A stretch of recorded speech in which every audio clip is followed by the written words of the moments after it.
नमस्कार दोस्तों, स्वागत है आपका मेरे चैनल सनातनी हिंदू व्रत कथा में। आज हम जानेंगे पौष माह में आने वाली पौष पुत्रदा एकादशी के बारे में। हमारे चैनल पर व्रत से संबंधित जानकारी दी जाती है। यदि आप आने वाले व्रतों के बारे में जानना चाहते हैं व उनसे जुड़ी कथाएं सुनना चाहते हैं तो हमारे चैनल को सब्सक्राइब ज़रूर करें।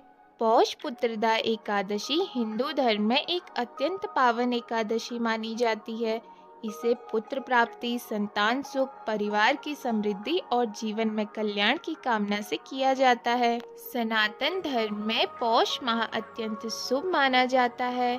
इस महीने में किए गए व्रत, जप और दान का फल कई गुना मिलता है।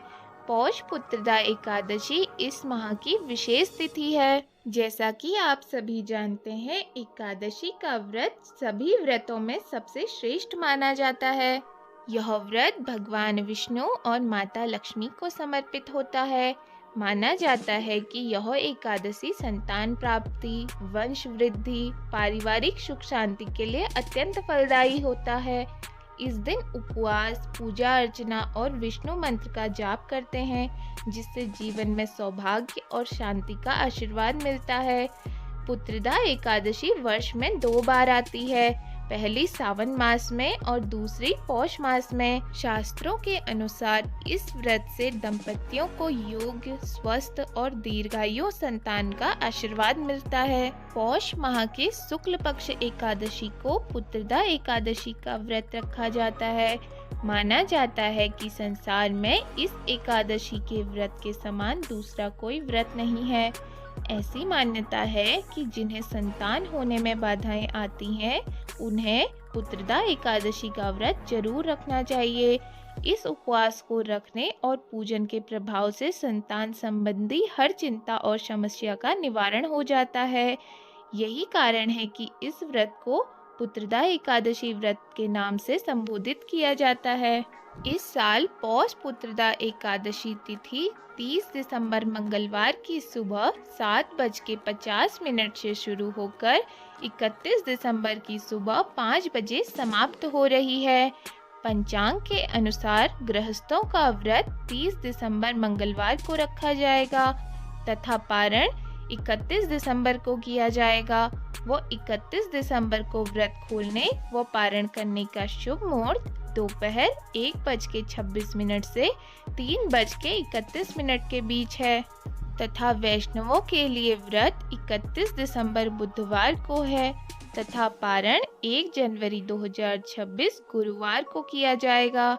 पारण करने का शुभ मुहूर्त गुरुवार को सुबह 7:14 से 9:18 के बीच रहेगा। निसंतान दंपत्ति के लिए यह व्रत काफी लाभदायक बताया गया है। ऐसी मान्यता है कि इस व्रत से योग्य, सुंदर व स्वस्थ संतान की प्राप्ति होती है।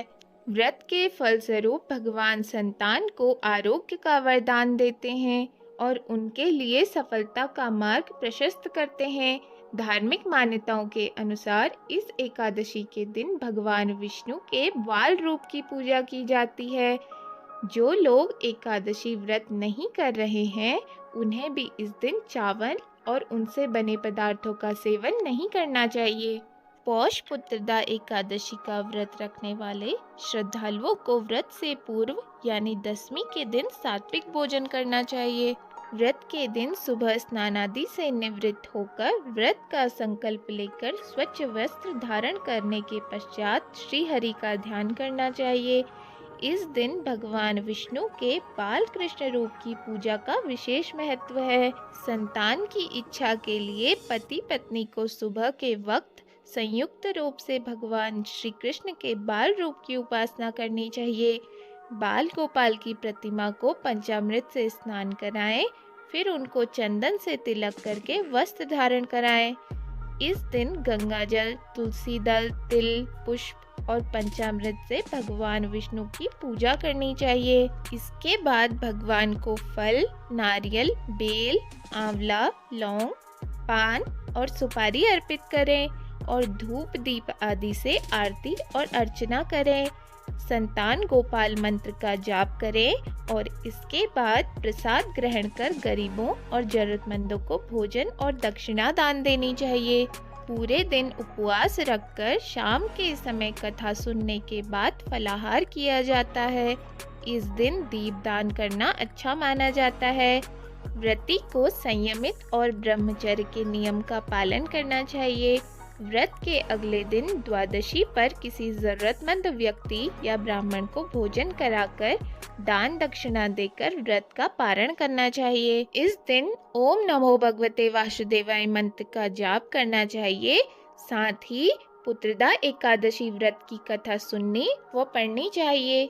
इस प्रकार पौष पुत्रदा एकादशी एक पवित्र दिन है जो संतान सुख और समृद्धि के लिए भगवान विष्णु को समर्पित है और यह व्रत रखने से जीवन में हर तरह के लाभ मिलते हैं। इस प्रकार जो व्यक्ति पूरी श्रद्धा और नियम के साथ पुत्रदा एकादशी का व्रत रखता है उसकी सभी मनोकामनाएं पूर्ण होती हैं। आप सभी पर भगवान विष्णु जी की कृपा बनी रहे और आपकी सभी मनोकामनाएं पूर्ण हो। यदि आपको हमारी वीडियो पसंद आई हो तो वीडियो को लाइक और चैनल को सब्सक्राइब ज़रूर करें। ऐसे ही व्रत से संबंधित वीडियो देखने के लिए हमारे चैनल को सब्सक्राइब ज़रूर करें। धन्यवाद।